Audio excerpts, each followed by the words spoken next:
So before we get into how you're going to sketch for your first jewelry pieces, which are going to be a circle as the outer form, I wanted to take just a second and show you some examples of some jewelry my students and I made last year. And these were originally made for, we were going to sell them during the spring musical as a fundraiser for the arts department. And the musical was Jesus Christ Superstar. So that's why you see a lot of crosses as a religious symbol. But of course, school shut down and we could not have the spring musical. And this lighting's kind of bad, but I wanted to show you guys. There we go. The glaze on these is so beautiful, and I can't wait for you to actually get to make these.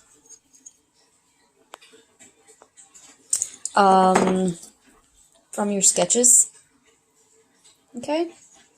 So they're quite small, but they are ceramic. And one reason we make ceramic jewelry pretty small is because it's heavy.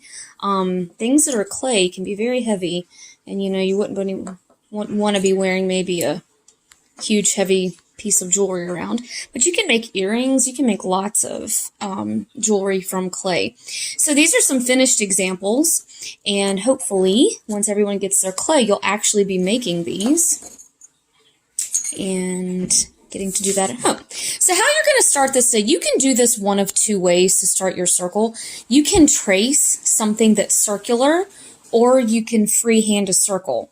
And I'm just looking around me right now. I have this mug with a gross piece of hair stuck to it. You could trace the bottom of that if you wanted to. It's okay to trace these bigger than what you're going to make them, so don't worry about that too much.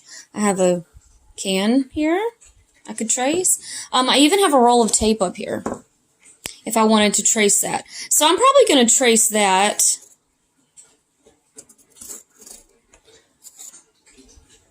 for you guys. Let me just set my phone down a second and finish this tracing job.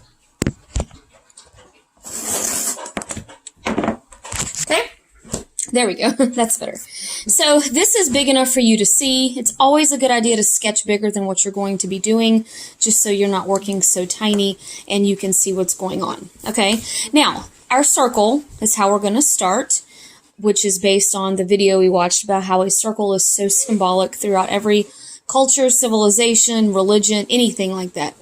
And you're going to choose from the list we had in the PowerPoint of what symbols to use. So I'm going to show you an example of a bird. All right, so I'm going to draw a bird inside here, and this is going to be my first sketch. If you're not sure how to draw something, of course, you can always email me and ask me for suggestions. Another good thing to do, though, is to get onto Google, okay, and look up a simplified version of what you're looking for.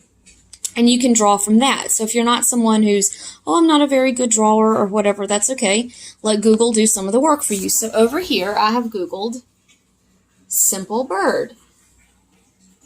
And there's all kinds of different ideas here.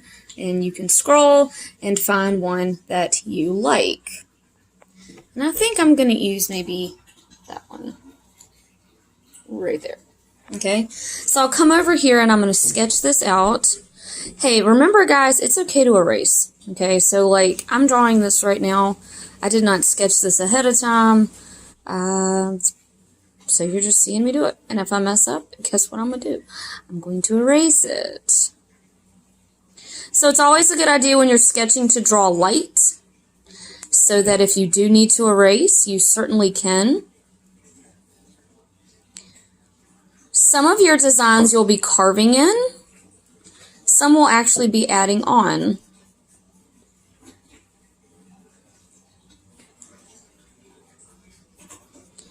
And we'll talk more about that once you have your clay. Because obviously when you're going from a two-dimensional sketch to a three-dimensional project, there's some change involved. And you can be thinking about that as you're making your sketches. If you want something to be carved in, like this one, or if you want something to be added on, like that. That is a little raised up cross right there. And I've just changed my mind and decided I want to make this a shape because I'm thinking right now I want to make these like 3D, like they'll stand up or be, raised. Couldn't think of the word.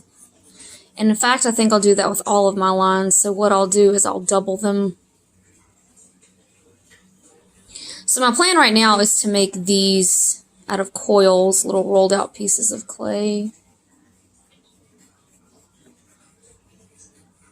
And you could change your mind once you actually get into it.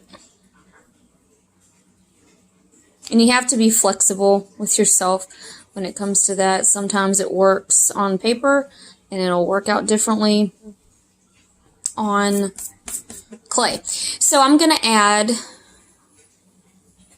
some other design elements in here for a background. And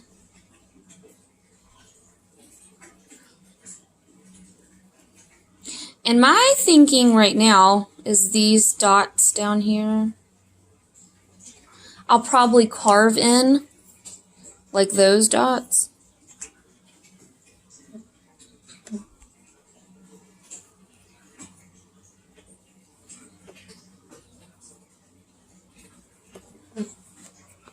Okay, I like that. All right, because remember, a lot of your decoration too comes from glaze. It comes from the color. And we have these glazes at school. They're called Color Burst, and when you apply them, they look like there's a little gravel in your glaze. But when they're fired, they melt. And they're called Color Burst because they burst, and you have all these incredible colors. That's what this is too. Whoops. That's a Color Burst glaze. Beautiful, beautiful. Okay, so you're going to do 2 of these. So I'll trace my circle here for my next sketch. And I just wanted to show you, like my next one I was going to do a butterfly since we've had a lot of butterflies in this house recently. Just put in simple butterfly.